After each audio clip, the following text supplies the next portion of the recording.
Hii ni dawa. Hii ni dawa na hii ni kinga ya nyumba. Kwa maana hivyo ilivyo inapakwa damu ya kuku au unapaka damu ya paka au kuku mweusi au paka mweusi. Na unapaka hapo juu. Na hizo sindano, kuna sindano nimezichomeka hapo, utaziona wakati naitengeneza hii dawa, utaona huko mbele ya video. Hizo sindano unazichoma moto, yani unaziunguza kwenye ncha kule. Kwa hiyo hizo unazichimbia kwenye kona 4 ya nyumba yako. Kona ya kwanza, ya pili, ya tatu mpaka ya 4 kwenye nyumba au kwenye eneo au kwenye shamba. Basi hiyo bwana, hapo hatoingia mchawi wa aina yoyote na hatoingia mtu yoyote kuja kufanya ubaya wa aina yoyote kwa uwezo wake Mungu.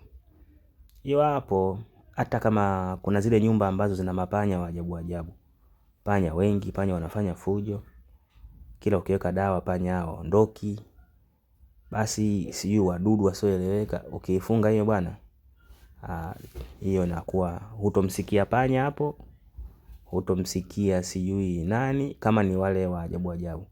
Ila kama ni panya wa Mungu wa kawaida, hiyo sio kinga yao, wala sio kinga na wala haitosaidia. Ila kwa wale panya wa mauzauza, unatengeneza hiyo miti hiyo. Hiyo, huo ni mti mmoja tu. Wengi wanauita mcheka na mbingu. Mizizi yake hiyo, unachukua sindano kama hivyo, unatengeneza kama hivyo nilivyokuelekeza, unapaka damu hapo juu. Ukikosa damu ya kuku mweusi, hata kuku mwekundu unaweza ukapaka.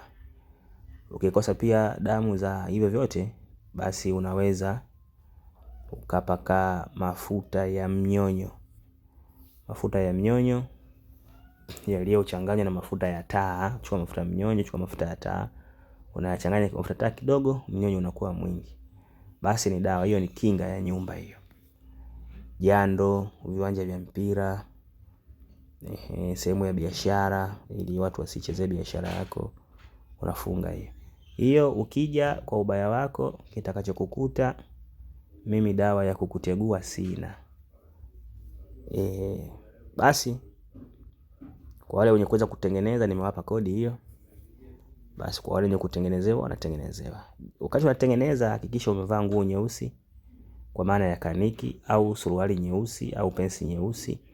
Kama unaweza punguza nguo, bakia na pensi nyeusi. Kama unaweza kubaki kama ulivyozaliwa, haya ni bora zaidi. Lakini ni vyema ukavaa nguo nyeusi au ukapunguza nguo. Hiyo iko hivyo.